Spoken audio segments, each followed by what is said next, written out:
Hey, what's up everyone? It's Justin here, and today I'm here to tell you why you should not buy the new Apple Watch. Of course, I also did a video talking about why you should get the Apple Watch, so be sure to check that out as it will be linked down below in the description.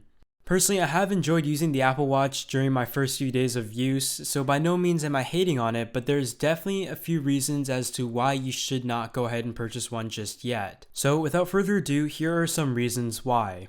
So the first thing I'm sure you guys all know about is that the watch is extremely expensive in the eyes of many. It starts at $350 and goes all the way to $17,000. So the entry-level model starts at $350 for the 38mm model. In this video, I am showing you guys a 42mm model, so in that case, that is an extra $50 off the bat. Thing is though, the Sport model does not feature a sapphire crystal display, so it is not nearly as durable. So you will at least have to shell another $200 to get the standard Apple Watch with stainless steel enclosure starting at $550. And in the smartwatch market, that is considered very expensive. In my opinion, the most overpriced thing though is the bands. It is $50 for the Sport band, the Milanese Loop's $150, and they range up to $250 and $450 for the Link bracelet. And although they are nice, I would say that the prices for these bands are far too high. So hopefully third-party manufacturers will come to our aid in those remarks.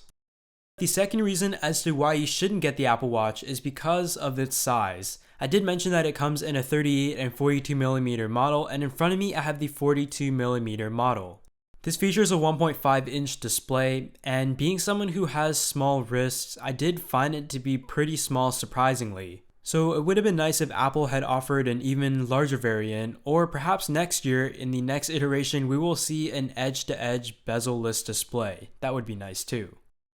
So next up, let's talk a bit about the durability. In the $350 and $400 model Apple Watch, which is already quite a bit of money, Apple has used a different glass material. It uses the Ion X glass instead of sapphire crystal. And from what I saw from some early everyday drop and scratch tests of the Ion X glass, it seems like it can't withstand much at all, and I would have liked it if Apple had just used a sapphire crystal display on this model as well, as $350 to $400 for the Sport model is already quite a significant sum to pay for many. As you may have also seen on Twitter, there has also been talks about the stainless steel scratching very easily, but from everyday use that is sort of to be expected. However, Mac Mixing does have a fix to that. The last reason is plain and simple, and I'm sure a lot of people will agree with me. I would say that the Apple Watch is sort of a computer on your wrist, although Apple probably doesn't want to describe it that way. Yes, it allows you to check the time, it allows you to glance at your notification, but it also has built-in apps as well that allow you to do things on it. And from a social standpoint, staring at your watch is deemed as disrespectful. And from having apps and even full games on your wrist, I'm sure a lot of people will be getting distracted by using it perhaps too much.